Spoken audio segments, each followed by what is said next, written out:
Black window film Marvel के cinematic universe का एक हिस्सा है। ये कैप्टन अमेरिका सिविल वॉर के बाद के समय में सेट है।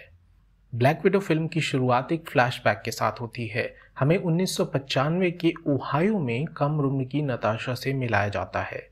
जो लोग नहीं जानते, ब्लैक विडो का असली नाम नताशा रोमानॉफ है। नताशा एक दूसरी लड़की के साथ खेल रही होती है जो भी उससे उम्र में छोटी है।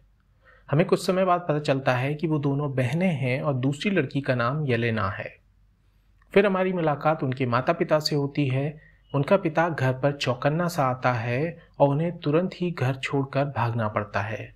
हम देखते हैं कि उनके पीछे पुलिस और शील्ड पड़ी हुई है। वो जैसे तैसे एक छोटे हवाई जहाज में उड़कर भागने में सफल होते हैं, पर उनकी माँ को गोली लग जाती है। हमें इस भगदड़ में ये भी पता चलता है कि लड़कियों का पिता बहुत ताकतवर है। वो लोग क्यूबा में लैंड करते हैं, जहां हम मिलते हैं जनरल ड्रेकॉफ से। ड्रेकॉफ ने उन्हें अमेरिका में अंडरकवर भेजा था, पर दरअसल वो लोग रशियन हैं। ड्रेकॉफ पिता को रेड गार्डियन नाम से बुलाता है, जो दरअसल उसका सुपर हीरो नाम है। रेड गार्डियन ड्रेकॉफ को बोलता है कि अब उसे और अंडरकवर काम नहीं करना है और वो वापस सुपर हीरो बनना चाहता है।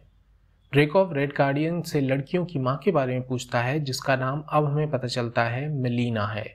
वो बोलता है कि मेलिना ठीक हो जाएगी। फिर ड्रेकॉफ के आदमी नताशा और येलेना को बेहोश कर ले जाते हैं।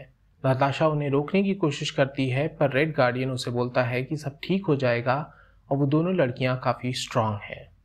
फिर हम देखते हैं कि नताशा और येलेना को किसी दूसरी जगह लेकर जाया जाता है, जहां ड्रेकॉफ नताशा को बोलता है कि रेड रूम ही अब उसका घर है। दूसरी मार्वल फिल्मों से हमें ये ऑलरेडी पता है कि ब्लैक विडो को रेड रूम में ट्रेन किया गया था और उसने उनके लिए कई गलत काम किए, पर हॉकाई उर्फ क्लिंट बार्टन ने उसे बचा लिया था, जिसके बाद उसने शील्ड को ज्वाइन किया। हमें नताशा की ट्रेनिंग के कुछ सीन्स दिखाए जाते हैं, जिसके बाद फिल्म 21 साल आगे बढ़ती है और हम सिविल वॉर के बाद की ब्लैक विडो से मिलते हैं। ये वो समय है जब आधे एवेंजर्स या तो सोकोविया अकॉर्ड्स की वजह से पकड़े जा चुके थे या छुप छुप कर रह रहे थे। हम देखते हैं secretary of state Thaddeus Ross black window के पीछे पड़ा है, पर नताशा उनसे बचने में कामयाब रहती है। फिर फिल्म मोरक्को पहुंचती है, जहां हमारी मुलाकात बड़ी हो चुकी येलेना से होती है। वो अब रेड रूम के लिए काम कर रही है, पर उसके मोरक्को मिशन के दौरान जिस एजेंट को पकड़ने के लिए वो गई होती है, वो उस पर एक केमिकल छोड़ देती है, जिससे वो रेड रूम के माइंड कंट्रोल से बाहर आ जाती है। वो मरती हुई एजेंट को बचाने की नाकामयाब कोशिश करती है। वो एजेंट येलेना को बोलती है कि वो उस केमिकल का इस्तेमाल करके उसे बाकी रेड रूम एजेंट्स को भी माइंड कंट्रोल से बाहर निकालना होगा। येलेना वहां से भाग जाती है और रेड रूम उसके पीछे पड़ जाता है। रेड रूम की तरफ से टास्क मास्टर को येलेना के पीछे भेजा जाता है। फिल्म वापस ब्लैक विडो पर आती है, जो अब नॉर्वे में छुप कर रह रही है। रिक मेसन नाम का एक ब्लैक विडो का जानकार उसकी मदद कर रहा है। वो नताशा को बुडापेस्ट के सेफ हाउस से कुछ पैकेजेस लाकर देता है। इन्हीं पैकेजेस में वो केमिकल्स भी हैं जो येलेना ने मरी हुई एजेंट से लिए थे, पर ब्लैक विडो इस बात को नहीं जानती है। उन केमिकल्स के लिए टास्क मास्टर ब्लैक विडो पर हमला कर देता है, पर ब्लैक विडो सोचती है कि वो रॉस का भेजा हुआ आदमी है, पर जल्द ही नताशा को रियलाइज हो जाता है कि वो सिर्फ केमिकल्स के पीछे पड़ा है। ब्लैक विडो जैसे तैसे उससे बचकर निकलती है और देखती है कि केमिकल्स के साथ येलेना की फोटो भी है। वो तुरंत बुडापेस्ट जाती है, जहां सेफ हाउस पर उसे येलेना मिलती है। कुछ देर लड़ाई के बाद दोनों बैठकर बात करते हैं और ब्लैक विडो को पता चलता है कि रेड रूम अभी भी ऑपरेशनल है। नताशा के अनुसार उसने कई साल पहले ड्रैकोव को मार दिया था और रेड रूम को खत्म कर दिया था। हमें यह भी पता चलता है कि ड्रैकोव को मारने के चक्कर में ब्लैक विडो ने उसकी बेटी को भी मार डाला था। तभी उन पर रेड रूम एजेंट्स अटैक कर देते हैं, पर ब्लैक विडो और येलेना उनसे लड़कर बच निकलने में कामयाब होते हैं और फिल्म ये क्लियर कर देती है कि ड्रैकोव अभी जिंदा है। ब्लैक विडो को भी ये यकीन हो जाता है कि ड्रैकोव मरा नहीं है। फिर टास्क मास्टर उन पर अटैक कर देता है। यहाँ पर एक अच्छा चेस सीक्वेंस है। फाइनली ब्लैक विडो और येलेना टास्क मास्टर को चकमा देने में सफल रहते हैं। ब्लैक विडो और येलेना की बातचीत से यह पता चलता है कि येलेना नताशा की बहन नहीं है और उनका पूरा परिवार दरअसल नकली था और वो लोग सिर्फ अमेरिका में जासूस बनने के लिए एक परिवार बने थे। रेड गार्डियन और मेलेना उनके असली माँ बाप नहीं है।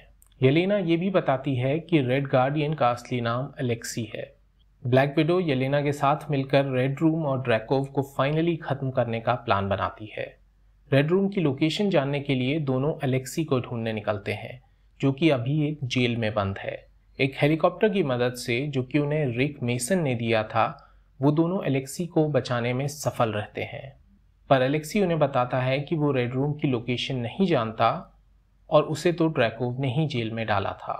अलेक्सी बोलता है कि मेलेना, जो कि उनकी नकली माँ थी, उसे रेड रूम की लोकेशन पता होगी क्योंकि वो ड्रैकोव के ज़्यादा करीब थी और वो अभी भी रेड रूम के लिए काम करती है। फिर वो मेलिना से मिलने निकल पड़ते हैं। मेलिना एक फार्म पर रह रही होती है जहां वो पिग्स पर एक्सपेरिमेंट करती है। नताशा, येलेना और अलेक्सी उसके पास पहुंचते हैं, जहां उनकी बातचीत में येलेना बोलती है कि मेलिना के माइंड कंट्रोल एक्सपेरिमेंट्स का वो शिकार है और उन्हीं की वजह से ड्रैकोव ने उसे कंट्रोल कर रखा था। और भी कई बातें होती हैं और मेलिना नताशा को बताती है कि उसने रेड रूम को उनके आने की खबर पहले ही दे दी थी और वो लोग कुछ देर में ही आते होंगे। वैसा ही होता है और टास्क मास्टर के साथ रेड रूम के एजेंट्स उन्हें घेर लेते हैं। ऐसा लगता है कि मेलिना ने उन्हें धोखा दे दिया है और वो सब पकड़े जाते हैं। हम देखते हैं कि रेड रूम दरअसल एक हवा में उड़ता हुआ बिल्डिंग है, शील्ड के हेलिकैरियर्स की तरह। अलेक्सी और नताशा को जेल में डाल दिया जाता है और मेलिना ड्रैकोव से उसके ऑफिस में मिलती है। येलेना के ऊपर ऑपरेट करने के लिए उसे ले जाया जाता है। मेलिना और ड्रैकोव की बातचीत में ड्रैकोव पहचान जाता है कि मेलिना के भेष में दरअसल नताशा उसके सामने बैठी है। दरअसल पकड़े जाने से पहले मेलिना और नताशा ने मिलकर रेड रूम भेजने के लिए ये प्लान बनाया था। ड्रैकोव नताशा का मास्क निकाल देता है और उसे बताता है कि टास्क मास्टर कोई आदमी नहीं बल्कि उसकी बेटी है, जो नताशा के हमले में मरी नहीं थी। बेटी का असली नाम एंटोनिया होता है। फिर वो एंटोनिया को बाहर भेज देता है, जिसे देख नताशा बोलती है कि उसने गलती कर दी टास्क मास्टर को बाहर भेजकर, अब वो उसे मार देगी। पर नताशा उस पर गोली नहीं चला पाती। ड्रैकोव उसे बताता है कि उसने सारी विडोज में एक फेरोमोन लॉक लगा रखा है, जिससे वो लोग ड्रैकोव पर हमला नहीं कर सकते। दूसरी तरफ मेलिना अलेक्सी को जेल से बाहर निकाल देती है और येलेना की मदद करती है।